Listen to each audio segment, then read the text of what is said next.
4 years ago, Corporal Michael Wallis joined the Canadian Forces. Joining me right now is Corporal Michael Wallis.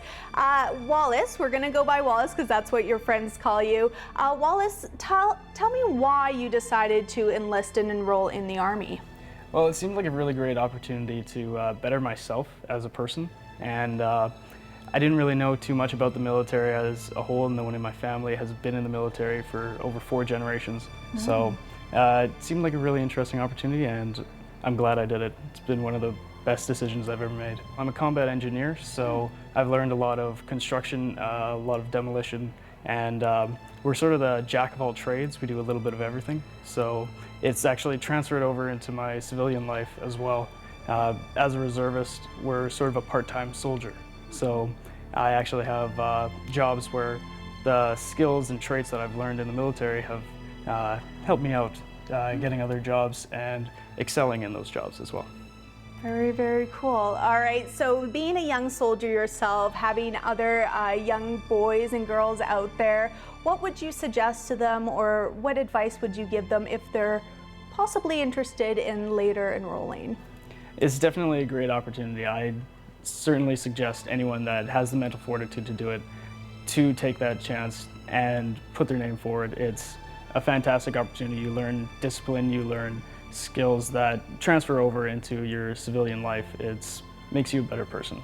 That's a very good point, actually. I'm glad you brought that up. At such a young age, having that discipline, having such responsibility, is it difficult? It is difficult. It's a lot of culture shock, I'll say. Especially the first courses. They're your easiest in your military career, but they're the hardest for any civilian. But they teach you a lot of things that make you a better person in the end. They give you the discipline, they give you the sense of responsibility and the sense of camaraderie for your fire team partners and for everyone else in Canada. You feel like you're part of something. Good. Good.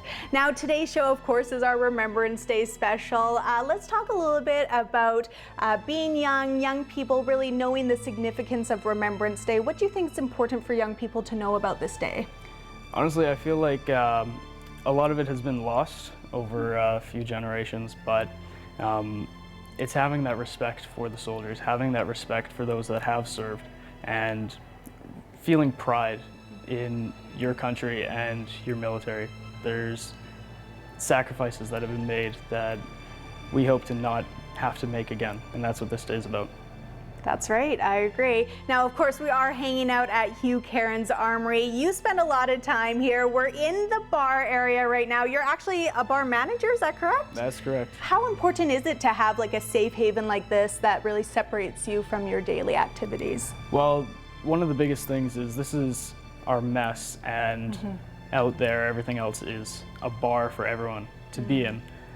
There's a lot of guys that don't integrate too well with society, but here is a place that they can vent about all of their issues, all of their stresses that are going on in their military life that civilians don't quite understand.